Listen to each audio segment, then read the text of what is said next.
Hey guys, it is John C. Morley here, serial entrepreneur coming at you tonight. This is Saturday, July 16th. It's great to be with you. Thanks so much for popping by. And if you are new, you're going to notice there's a QR code at the top right-hand corner of your screen. Just take your phone and scan that QR code like so. It'll direct you over to my link tree with lots of great information and videos about how you can become a better version of yourself and how you can help others become better versions of themselves. Click on the very top button there, John's Daily National Day video. You definitely want to check that out. Lots of great stuff there. So wonderful to have you. And for my friends, colleagues, and associates, welcome back. Hey there, how are you tonight? Good to see you. Good to see you, HH. As many of you guys know, we have a show called Double Impact, which airs on Wednesdays. And it's a great new show with my friend Hickam, and great guy. Lots of information where we put a lot of things together that people are trying to get every single day in their life. So it's really on fire. You're definitely going to want to check it out. It is amazing. And tonight, first of all, I want to welcome our friends, colleagues, and associates back. It's so wonderful to have you here on IFYL, Inspirations for Your Life. Tonight, we shoot every single night, and I always air before I go to sleep, so it's always live. And we have a master topic that starts on the 1st, which is the Saturday, which is tonight, and it goes to Friday. So let's pop and tell you what tonight's topic is, because I know you're all wondering what that is. So very simple. How to Understand Others, series episode 1. How do you understand others? Well, that could be a challenge because, you want to get to know others. And the problem is most people want to put their own junk or their own stuff before that person. And in doing so, what happens is you really don't have a synergy. You have a one-way street. That's all you have. So it's an interesting thing, and thinking about where it's going to be is really amazing, because if you think about getting to know someone, the first thing you want to do is strive to become genuinely interested in the other person. But before you can do that, make sure you know how to say their bloody name, okay?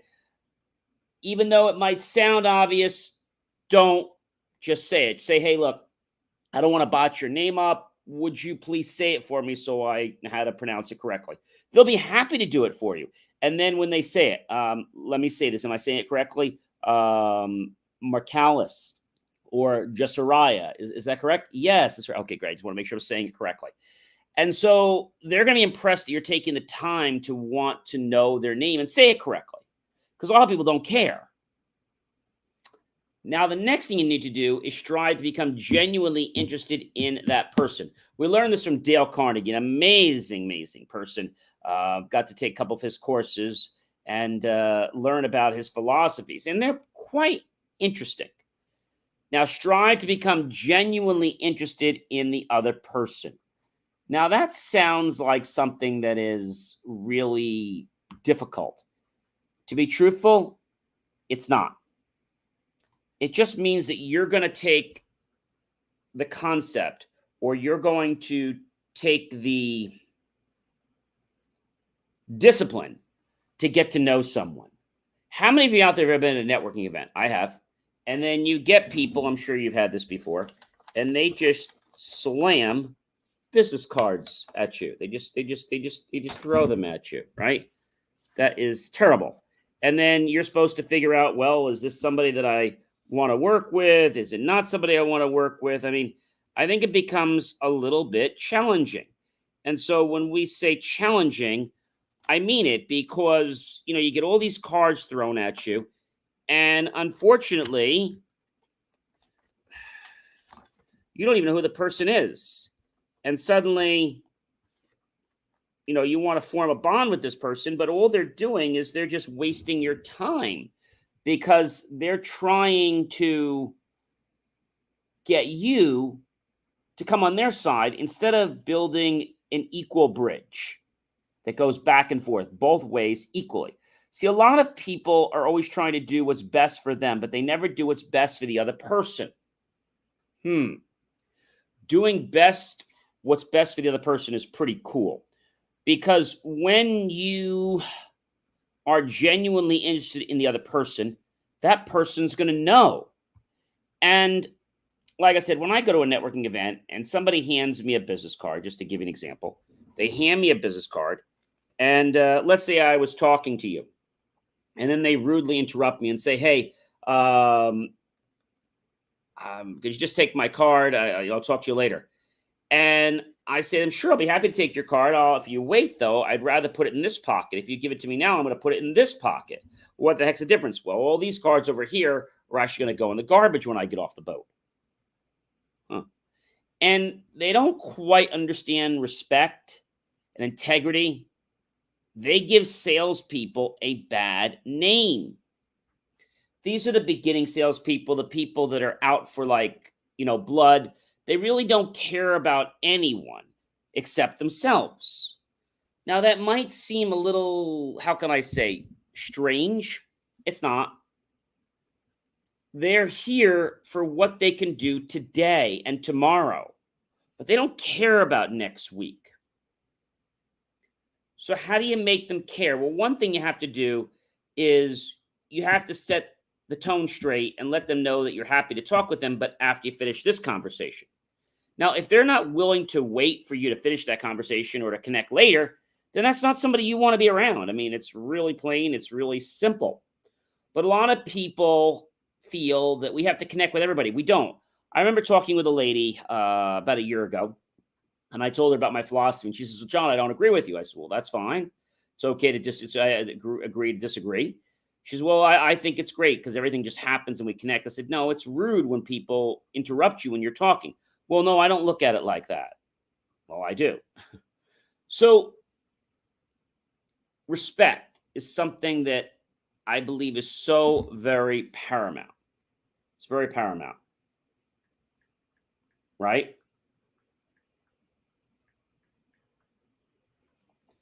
If it's not paramount, then I think you'll get the fact that something else is going to prevail.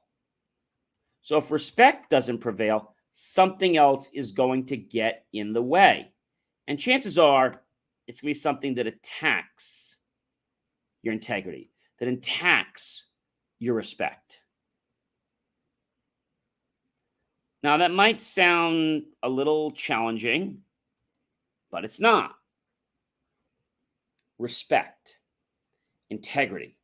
How do you get to know someone? So you strive to become genuinely interested in the other person. You don't do that by putting a facade and saying, "What do you do for a living?" And then you pretend to be interested when you really aren't. You want to have conversations with people where we're going to tie into what we learned a week or two ago. Ask open-ended questions. Now, you're not interrogating them like they're on the trial or something. You are just trying to get to know them. And I always like to phrase a question like this. "Mary, just curious, so I get to know you a little better. What brought you into the beautiful town of Greenwood, Iowa?" And when you phrase it like that, they're going to have this origin story that they're going to want to share with you.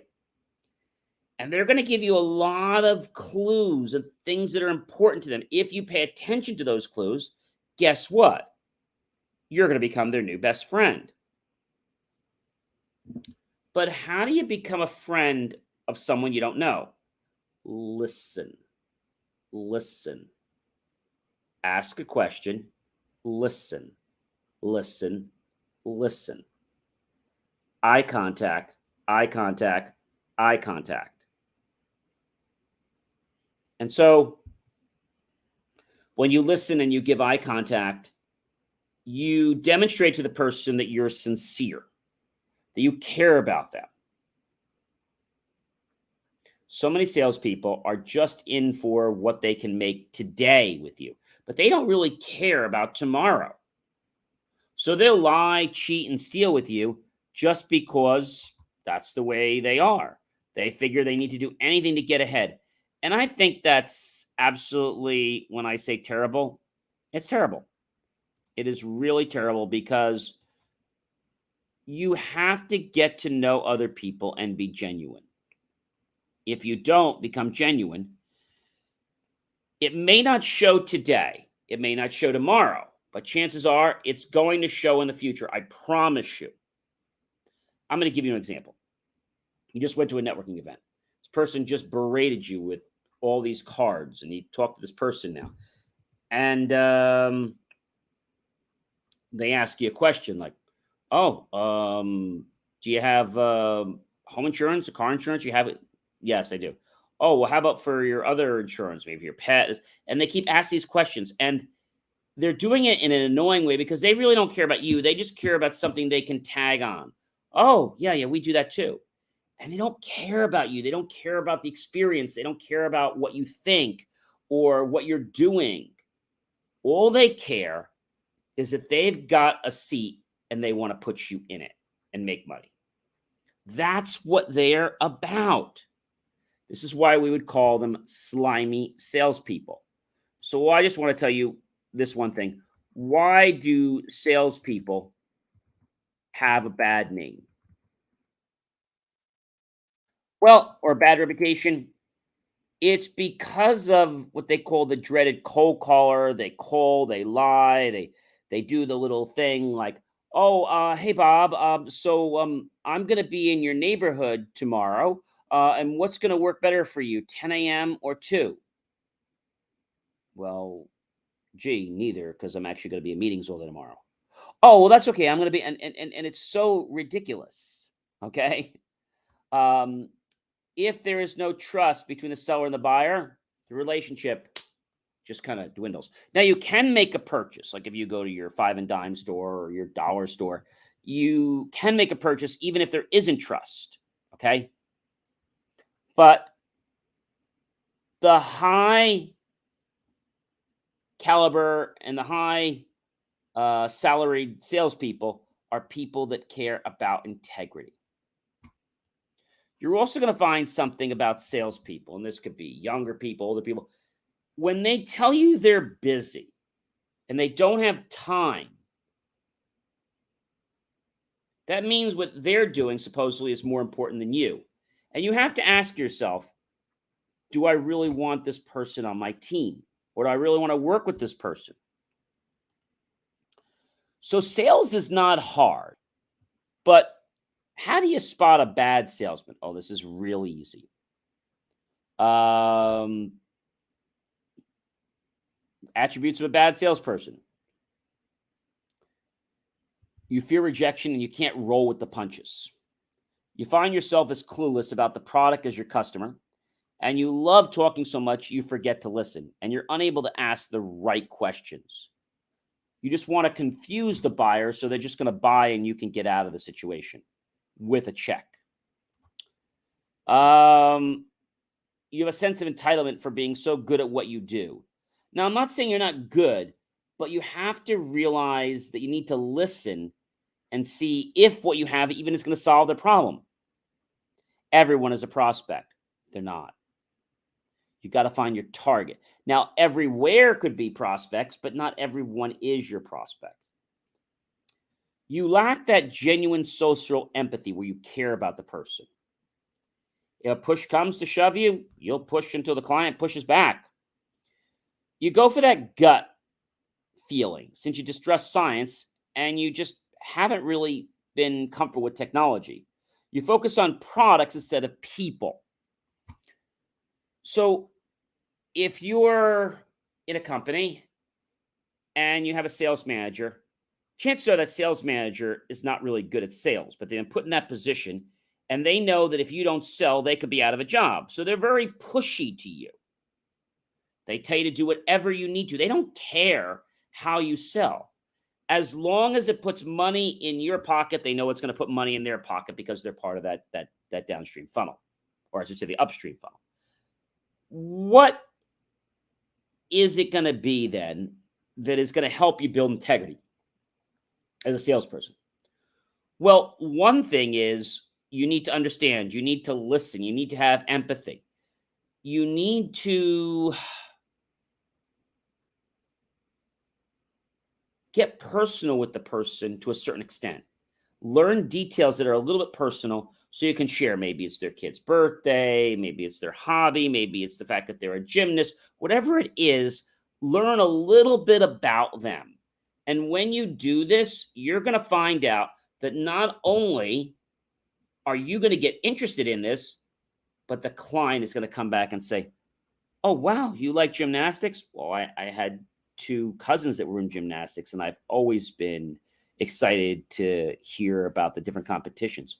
Well, that's great. I'd love to invite you to one of Shelly's competitions next month. And now, if you're genuine, it's going to roll with the punches. If you say, oh, I can't next week, next month. Well, how about in September when you get back? Let me see. And now they're going to know that you are a phony with a capital yes, P.